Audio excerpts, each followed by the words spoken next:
La clase de hoy es la primera de dos clases referida a la estimación de parámetros. Y justamente la estimación de parámetros es la primera de las herramientas que vamos a utilizar en donde hacemos uso de la inferencia estadística, es decir, un mecanismo que nos permite, partiendo de una muestra, generalizar los resultados sobre la población. Para eso vamos a recordar algunos conceptos. El primero de ellos es que las poblaciones son caracterizadas, son descritas mediante sus parámetros. Es decir, que si yo calculo un promedio obtenido en base a la observación de todos los individuos presentes en esa población, lo que tengo es el valor paramétrico. ¿Cuál es el problema con los parámetros? Que usualmente los valores de los parámetros son desconocidos. Esto se debe a que en general las poblaciones son muy grandes, con lo cual efectuar un censo, es decir, hacer un relevamiento de todos los individuos, normalmente es una práctica inabordable. O en algunos casos es imposible de llevar a cabo ya que la población no está limitada o la toma de datos es destructiva. Entonces, en esos casos, dado que nuestro interés es la población y caracterizar a la población, vamos a tener que resignarnos a estimar esos parámetros mediante muestras. Y intentaremos que el valor que obtenemos en base a nuestra muestra sea bastante aproximado al valor exacto. Ahora, ¿cuál es el problema que surge al trabajar con muestras? Nosotros vamos a tener una única muestra de la población de interés y, como vimos en la clase de distribución muestral, los estimadores que uno calcula en base a las muestras, es decir, un promedio muestral, calculado en base a una cantidad de individuos extraídos de la población, son variables aleatorias. ¿Qué quiere decir esto? Recordemos, lo vimos en una simulación, que si yo vuelvo a extraer una nueva muestra siguiendo el mismo procedimiento de la población, el valor que obtenga en esa segunda muestra va a ser seguramente distinto al que obtuve en la primera muestra, y así sucesivamente. Es decir, que los estimadores son función de la muestra. En cambio, el parámetro es un valor único y no cambia a menos que cambie la población. Ahora bien, frente al conflicto que nos genera el hecho de que las muestras son variables y entonces nuestras estimaciones no van a ser únicas, sino que irían cambiando en función de cada muestra que pudiésemos obtener de la población, viene en nuestra ayuda la distribución muestral. Esto es poder conocer cómo se comportan globalmente las muestras. Es decir, cuál es su distribución de probabilidades, cuál es su tendencia, cuál es su dispersión. Esto fue justamente el tema de la última clase teórica. Entonces, lo que vamos a hacer hoy es iniciarnos en la inferencia. Nuevamente, como indicamos en este gráfico, tenemos una población que es nuestro objeto de interés, tenemos una muestra que es el dato concreto que tenemos y lo que queremos es poder generalizar los resultados obtenidos en nuestra muestra a la población de interés.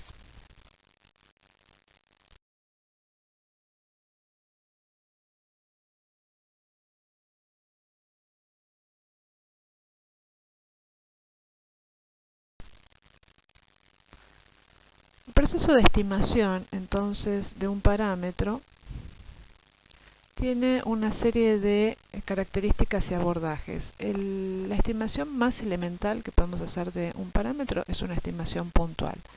¿Qué quiere decir? Nosotros obtenemos una única muestra de las millones y millones de muestras posibles de esa población. En esa muestra calculamos un valor de un estadístico, por ejemplo el promedio muestral, y esa va a ser nuestra mejor estimación del parámetro poblacional. Sin embargo, esta estimación puntual adolece básicamente de la falta de confianza en ese resultado. Esto es, frente a la pregunta de cuán cerca está el resultado de nuestra muestra del verdadero valor del parámetro, no tenemos respuesta posible. En ese sentido es interesante hacer la analogía entre el proceso de estimación y la del tiro al blanco. podemos pensar que cuando intentamos estimar un parámetro, en el tiro al blanco el parámetro estaría ubicado justamente en el blanco. Es un único valor central y el cual nosotros queremos acertarle. Cada uno de los puntos que están representados en este blanco representa una muestra distinta, justamente indicando la naturaleza del proceso de muestreo. Las muestras son variables. Si yo obtengo una muestra, voy a tener un determinado valor de promedio muestral. Si repito el muestreo, voy a tener otro valor, es decir, que vamos a tener oscilaciones que en principio esperaríamos que estén alrededor del verdadero valor. Y ocasionalmente, muy ocasionalmente, podría ser que por azar una de las muestras coincida con el blanco, pero no va a ser de ninguna manera el suceso más probable. Entonces, puede ocurrir que en mi muestreo, en el proceso de estimación, mi estimador esté bastante cercano o bien que esté bastante alejado. ¿Cómo saber si estoy en una o en otra situación? Con una estimación puntual no hay forma de saber cuán alejados estamos del valor paramétrico. Con lo cual, este tipo de estimación puntual, es una estimación muy limitada, muy pobre. Veamos casos concretos de estimaciones puntuales. A mí lo que me interesa es el promedio de la población. Este lo simbolizamos como mu, el promedio poblacional. La estimación puntual entonces surgiría de obtener una muestra y calcular el valor del promedio muestral X raya. Si lo que nos interesa es conocer el desvío estándar de una población, este lo simbolizamos como sigma, y la estimación la vamos a hacer a partir del desvío estándar calculado en base a la muestra, que lo simbolizamos con la letra S. Y recordemos que para que esta estimación sea insesgada, es decir, que converja globalmente en promedio al verdadero valor del parámetro, la fórmula de cálculo para el desvío muestral es aquella en la cual la suma de las distancias al cuadrado de cada dato con respecto a la media se divide por n-1 y no por n. ¿Sí? Ese es el estimador insesgado del desvío de la varianza poblacional. Y el tercero de los casos que vamos a trabajar en estas clases es cuando nos interesa estimar, a partir de una población, una proporción de éxitos, pi. Por ejemplo, me interesa conocer el porcentaje de individuos que están afectados por una cierta patología. En ese caso, a partir de una muestra, el estimador puntual va a ser la proporción de éxitos muestral, es decir, la proporción de éxitos no en la población sino en la muestra, y la vamos a simbolizar con la letra P minúscula. Así que acá tenemos una serie de ejemplos de parámetros que normalmente están simbolizados con letras griegas, mu, sigma o sigma cuadrado y pi, y sus estimadores puntuales, X raya, S o S cuadrado y P.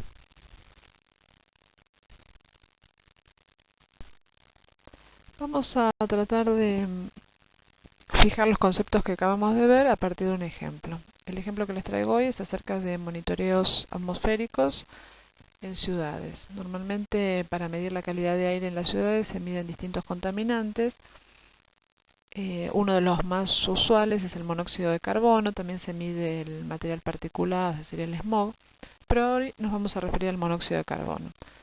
Bueno, este es un contaminante atmosférico propio de las ciudades y que surge como resultado de la combustión de combustibles fósiles, es decir, que va a ser liberado al medio a través de la combustión producida en calderas, en hornos, en incineradores, todo lo que sea quema en general, pero bueno, en las ciudades el principal aportante de monóxido de carbono son los vehículos, principalmente los vehículos nafteros.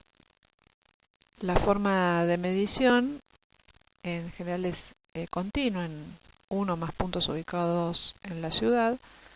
Se mide en partes por millón y lo que se informa son los promedios. Promedios por hora, promedios cada 8 horas, diarios, mensuales, anuales, etc.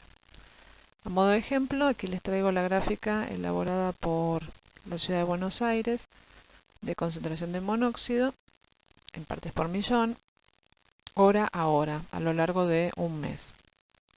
Entonces, vemos las distintas oscilaciones y lo que está marcado en rojo son los valores guía, es decir, valores de referencia, generalmente internacionales, de manera tal que si se supera ese valor, se considera que se ha excedido la concentración máxima permitida para no tener efectos perjudiciales a la salud.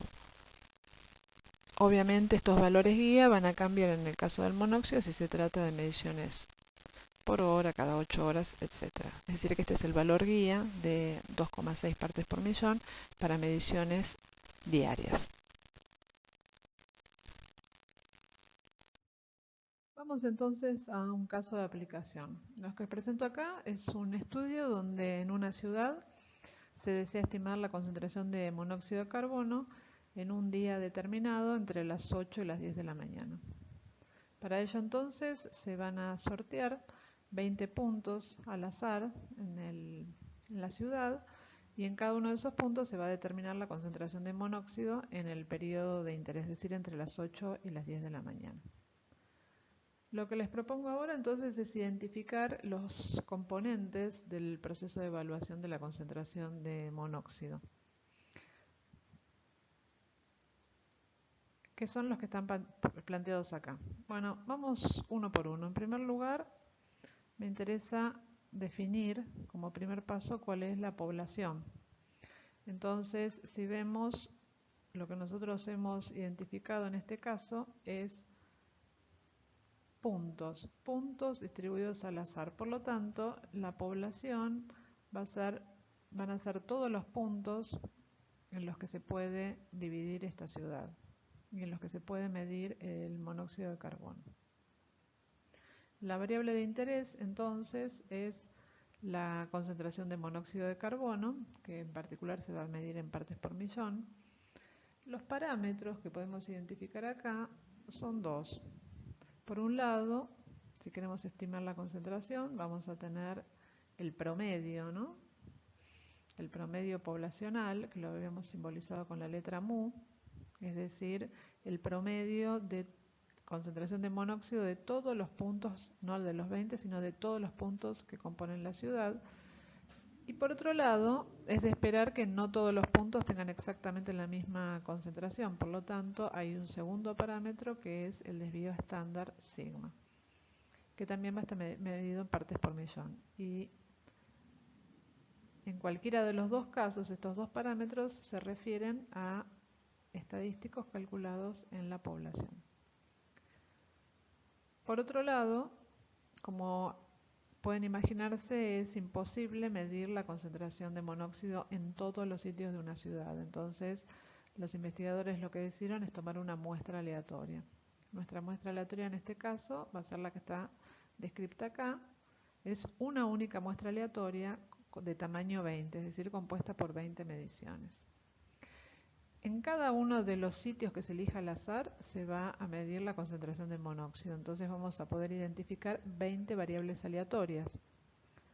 Cada una de estas variables aleatorias X va a ser la concentración de monóxido, lo podemos simbolizar así, ¿no? X sub I, donde I va a ir desde 1 hasta 20, es decir, va a ser la concentración de monóxido del primer sitio elegido al azar hasta el 20º sitio elegido al azar.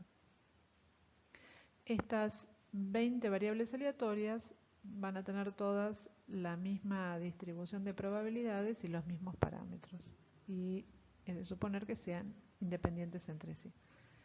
Y finalmente, a partir de la muestra aleatoria, nosotros podemos definir estimadores. Van a ser los estimadores para los dos parámetros. Vamos a tener por un lado el estimador de la media muestral, que lo simbolizamos como X raya, y el estimador del desvío estándar poblacional, que lo simbolizamos con la letra S.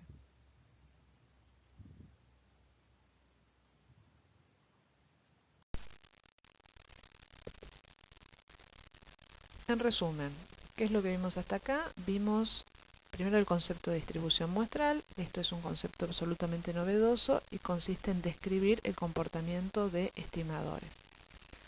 de los numerosos estimadores que existen, elegimos uno, X raya, y lo que estudiamos o describimos es el comportamiento entonces de los X raya, de todos los posibles de la población de X raya, que se pueden obtener a partir de una población, teniendo como dato el desvío poblacional.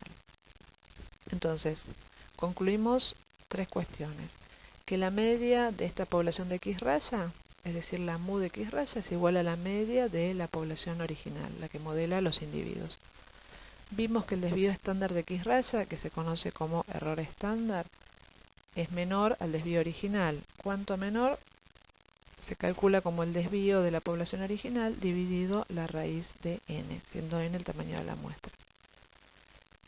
Y por último, vimos que si el tamaño de la muestra es lo suficientemente grande, o bien la variable original ya desmovida es normal, las muestras, las medias muestrales X rayas se van a comportar siguiendo una distribución normal. Si tenemos una distribución normal, si tenemos un modelo de distribución de probabilidades, esto implica que vamos a poder hacer uso de todas las ventajas de conocer el modelo, y esto es cálculo de probabilidades básicamente, cálculo de percentiles, etc. De hecho, podemos calcular probabilidades ahora sobre muestras, usando el modelo normal. Como hacíamos para calcular probabilidades, recordemos, en una distribución normal estandarizábamos, calculábamos un z y hacíamos uso de una tabla de probabilidades. En este caso vamos a hacer exactamente lo mismo, solamente que fíjense cómo va a quedar la expresión de z. Nuestra variable, que antes la representábamos como x, y esto sería en el ejemplo de los pesos de los individuos el peso de cada animal, ahora nuestra variable va a ser el peso promedio de una muestra de n de animales. A la variable entonces, para calcular el z, le restábamos su promedio, le restamos mu. Mu de las muestras es exactamente igual a mu de la población, así que lo representamos como mu. Y finalmente, luego de calcular entonces la distancia entre el valor de la variable y el centro de la distribución, dividíamos esa distancia por el desvío estándar de la distribución. ¿Qué pasa cuando estamos calculando probabilidades sobre X raya? Que el desvío estándar en realidad es lo que conocemos como error estándar. Esto es el desvío original de la población de individuos sobre raíz de n. Entonces, esta fórmula de z que está presentada acá la vamos a utilizar mucho. Hoy vamos a ver básicamente algo muy sencillo que es cálculo de probabilidades, pero más adelante esta fórmula va a ser la base de todo proceso de inferencia relacionado con el promedio. Muy bien, para terminar la clase vamos a mencionar algunas características deseables en los estimadores. Una de las propiedades con las que debe contar un estimador es la de ser insesgado. ¿Qué quiere decir esta propiedad? Se refiere a que la esperanza, es decir, el valor promedio del estimador, debe ser igual al parámetro que está estimando. En otras palabras, la mu, la media poblacional del estimador, debe coincidir con el valor paramétrico. ¿Qué quiere decir esta propiedad de insesgadez? No está diciendo que el valor obtenido en una muestra en particular tiene que ser idéntico al valor poblacional, sino que el valor promedio obtenido de muchas repeticiones de muchas muestras, de las cuales se calculó el estimador, el valor promedio entonces de todas esas repeticiones sí debe coincidir con el valor del parámetro. Nosotros hoy estuvimos viendo distribución muestral de la media y vimos que justamente cumplía con esta propiedad, porque si recordamos, cuando nosotros extraíamos una gran cantidad de muestras de la población y promediamos esas muestras, ese valor coincidía con la media de la población. Es decir, que el valor esperado o promedio de X raya es exactamente igual al valor promedio de la población. Es decir, que X raya cumple con la propiedad de insesgadez. Es interesante mencionar acá las distintas fórmulas para calcular la varianza de un conjunto de datos. Nosotros vimos dos posibilidades. en el cálculo de la varianza. En el numerador tenemos siempre que la expresión es la suma de las distancias de cada uno de los valores que constituyen el conjunto de datos con respecto al valor central, representado por el promedio, y esas distancias elevadas al cuadrado. Ahora bien, hay dos alternativas a esa sumatoria de distancias al cuadrado. La podemos dividir por n-1 o por n. Si lo dividimos por n sería bastante lógica la interpretación, porque lo que estaríamos obteniendo es un promedio de las distancias al cuadrado de los datos con respecto a la media. Sin embargo, el conflicto con esta última expresión, por la cual no la vamos a utilizar para calcular la varianza de datos muestrales, es que esta expresión que divide por n no constituye un estimador insesgado de sigma cuadrado, es decir, de la varianza poblacional. ¿Qué quiere decir eso? De nuevo, que si nosotros extraemos de una población con una varianza determinada, sigma cuadrado, infinitas muestras, y en cada una de esas muestras calculamos la varianza muestral, S cuadrado, con esta segunda expresión, es decir, dividiendo por n, la sumatoria de las distancias al cuadrado, el promedio de las varianzas obtenidas a partir de esas infinitas muestras va a diferir en cierta magnitud de la varianza poblacional, es decir, que va a existir un sesgo. En cambio, si nosotros calculamos la varianza dividiendo por n-1, a la suma de las distancias al cuadrado, y repetimos este proceso, el promedio de estas S cuadrado, calculadas con esta expresión, que es la primera fórmula que está presentada acá, sí va a coincidir con la varianza poblacional. Por eso, nuestra elección, cuando calculamos la varianza de un conjunto de datos, en una muestra es dividir por n-1, ya que este estimador de sigma cuadrado es un estimador insesgado, cumple con la propiedad de sesgadez. La otra característica deseable en un estimador es la de la consistencia, que implica que un estimador sea consistente, que a medida que aumenta el tamaño de la muestra, el estimador debería converger al valor del parámetro, y su variabilidad, medida por ejemplo a través de la varianza, debería tender a 0. Entonces, de nuevo, esto no implica valor individual, no es que si yo tengo una muestra más grande, eso me asegura que el valor obtenido a partir de esa muestra más grande indefectiblemente va a estar más cercano al verdadero valor de la población que si se tratara de una muestra más chica. No es eso. Lo que estamos viendo son tendencias globales. Uno esperaría que cuanto mayor es el tamaño de la muestra, menor sea la dispersión del estimador, y por lo tanto esperaríamos lo que se menciona acá, una convergencia.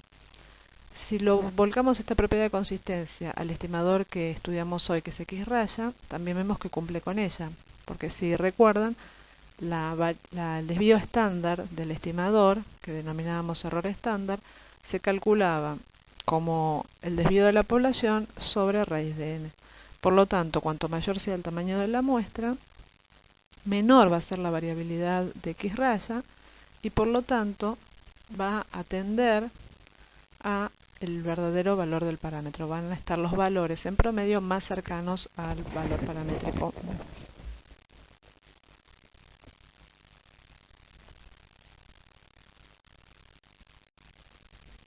Si vinculamos estos dos conceptos de insesgadez y de consistencia con lo que sería el tiro al blanco, podemos pensar que si hacemos la analogía, el tiro al blanco sería equivalente al proceso de estimación. El centro del área representaría el valor del parámetro, que es único, es fijo y que nosotros estamos interesados en acertar. Cada uno de los puntos en estos gráficos que les presento acá representa una muestra distinta. Entonces, fíjense, en la primera situación lo que tenemos es distintos muestreos. Yo puedo hacer infinitos muestreos que puedan estar más cerca o más lejos del centro, del valor buscado, pero tenemos entonces una cierta dispersión entre las muestras que en promedio pueden o no coincidir con el valor central, el valor paramétrico. De los 4 ejemplos que tenemos acá, podemos ver que el en la primera fila el segundo gráfico y en la segunda fila también el segundo gráfico, los dos cumplen con la propiedad de insesgadez. ¿Qué quiere decir esto? No implica que todos los muestreos den en el blanco, ya lo mencioné eso, sino que implica que en promedio, si nosotros buscamos el centro de gravedad de todas estas tiradas, ese valor va a coincidir con el valor central, tanto en el ejemplo de arriba como en el ejemplo de abajo.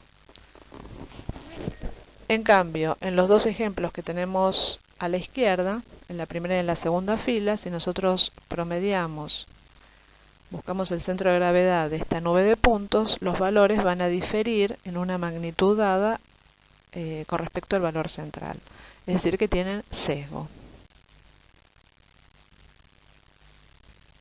Y la otra característica, entonces, el sesgo estaría vinculado con la tendencia en general a dar en el blanco, no individualmente, sino globalmente, en el proceso de muestreo. Y la otra característica, que era la de la consistencia, decíamos que esperaríamos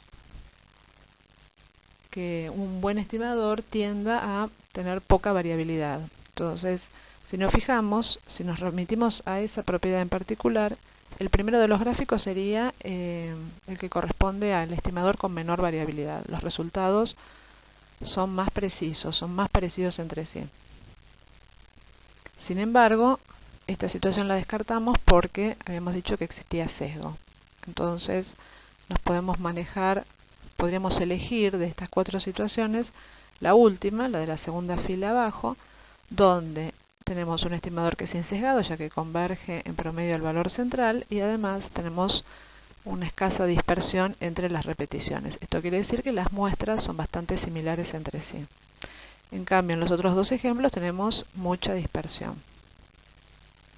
Por lo tanto, el primer gráfico correspondería a un estimador sesgado, pero de poca variabilidad, es decir, más consistente que los restantes. El segundo ejemplo en la primera fila sería un estimador insesgado, pero poco consistente. El tercer ejemplo, es decir, el primero de la segunda fila, tenemos un estimador, la peor combinación, esto es sesgado y además tiene alta variabilidad. Y el último ejemplo sería de estas cuatro situaciones la mejor, donde tenemos insesgadez y poca variabilidad.